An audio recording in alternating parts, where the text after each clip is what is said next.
Fala, advogado, tudo certo? Meu nome é Edmilson, sou advogado trabalhista há 10 anos aqui, a gente só fala sobre prática trabalhista. Nessa aula aqui a gente vai falar sobre o porquê que a justiça trabalhista é a que mais cresce em termos de oportunidade e de valores de atuação em 2025 e provavelmente em 2026 e 27.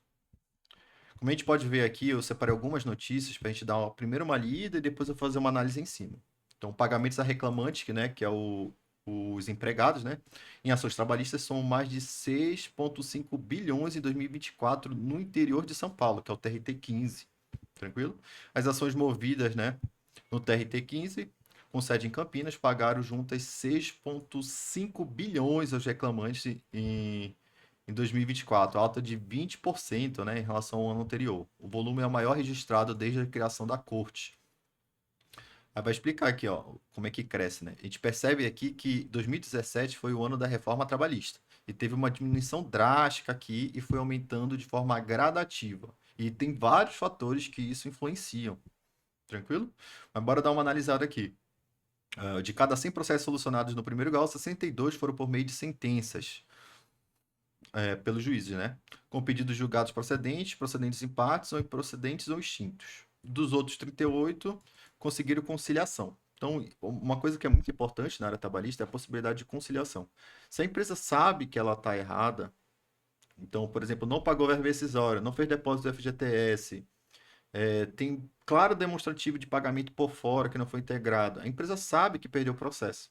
Então, a Justiça do Trabalho, ela foi desenvolvida, foi criada, tem uma relação institucional, tem servidores treinados exatamente somente para a conciliação. Não é servidor que vai minutar é, sentença. Tem servidor para isso. Só que ele foi treinado especificadamente para atuar na conciliação. Tá entendendo? Então, existe todo um ambiente favorável. Tem o Sejus, que é o Centro de Conciliação Judiciária também. Tem todos os elementos possíveis para fazer uma conciliação. E esses acordos aqui geralmente ocorrem nisso. Ou a empresa já sabe que perdeu, ou seja, já tem uma sentença, ou tem uma probabilidade muito alta. Então, imagine numa sentença que poderia ser 60 mil, ela fecha em 15, tá ótimo, na parcelado e etc. Tá ótima a sentença para ambas as partes. Tranquilo? Vou dar uma olhada aqui numa outra notícia, ó. Essa aqui, ações no seu trabalho ultrapassam os 2 bilhões, né, em 2024. Isso aqui era do TRT 15, né, esse gráfico de 300 mil. Foi aumentando gradativamente ao decorrer dos anos. E aqui fala do aumento, né, que ultrapassa. Ó, isso aqui é uma análise muito importante. O número de processos aumentou desde que o STF reverteu a mudança da reforma trabalhista que limitava o acesso à justiça gratuita. Isso aqui é o principal motivo do aumento das ações trabalhistas. Tranquilo? Vou explicar o porquê em instantes. Outra notícia aqui. Pagamentos nas ações trabalhistas chegam a 5,4 bilhões e atinge valor histórico no Rio Grande do Sul. Outra notícia de valores com recorde, né? Aí também fala sobre produtividade, etc e tal. Essa aqui é a mesma notícia.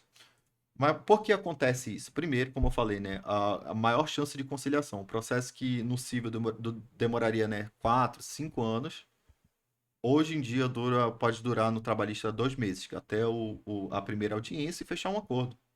Tranquilo? Segundo, por que tem muita ação trabalhista? Porque você precisa.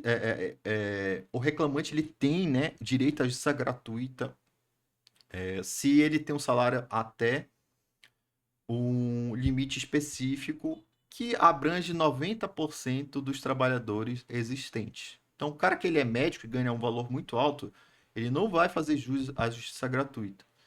Às vezes até o reclamante não faz jus à justiça gratuita, mas existe uma presunção de veracidade para a declaração de hipossuficiência que ele junta no processo. Então a reclamada vai ter que fazer essa pesquisa, sabe-se lá como, para demonstrar que a pessoa não tem, né, não é hipossuficiente, portanto, né, pode cobrar. Então, acaba o risco, não existe nenhum risco praticamente, em termos práticos, para o reclamante se ele perder qualquer pedido na ação, por mais que seja, né, quando você verifica uma sentença trabalhista e que é procedente em parte, vai ter a parte do honorários sucumbências em favor da reclamada, só que fica suspenso a exigibilidade. Isso tudo ocorreu depois da mudança do STF sobre o tema. Eles entenderam que estava com a reforma trabalhista, tinha um entendimento contrário, que estava limitando o acesso à justiça e etc, etc. Motivo pelo qual eles reverteram e hoje, para o reclamante, né, ter o entendimento consolidado para o reclamante perder, a empresa precisa primeiro que provar. Então, se não for a maioria dos funcionários, primeiro que para ele ajuizar, muito provavelmente ele vai estar, né, sem emprego. Segundo, tem casos também de que os salários no Brasil são baixos, então não atinge lá o limite do, dos valores, né, para não passa esse limite, né, para poder arguir essa situação. Terceiro, tem a declaração de hipossuficiência, que ela tem presunção de veracidade. No final das contas, isso só influencia no maior número de ações.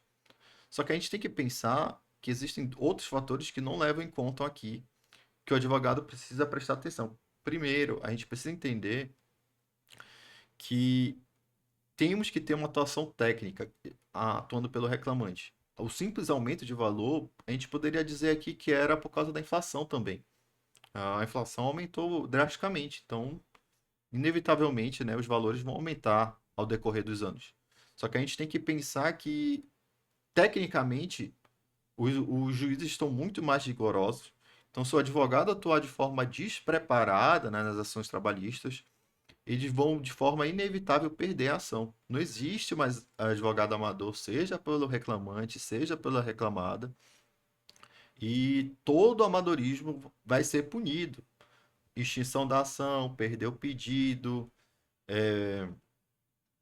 às vezes até litigância de má-fé, dependendo da situação. Então, assim, o advogado que ele vai atuar pelo reclamante, ele precisa estar, ou seja, atuando pela reclamante, pela reclamada, precisa estar bem subsidiado tecnicamente para poder conseguir, né, efetivar a, uma atuação técnica e digna para conseguir atingir, né, o, o objetivo, né, de defender o seu cliente, seja atuando pelo reclamante ou pela reclamada.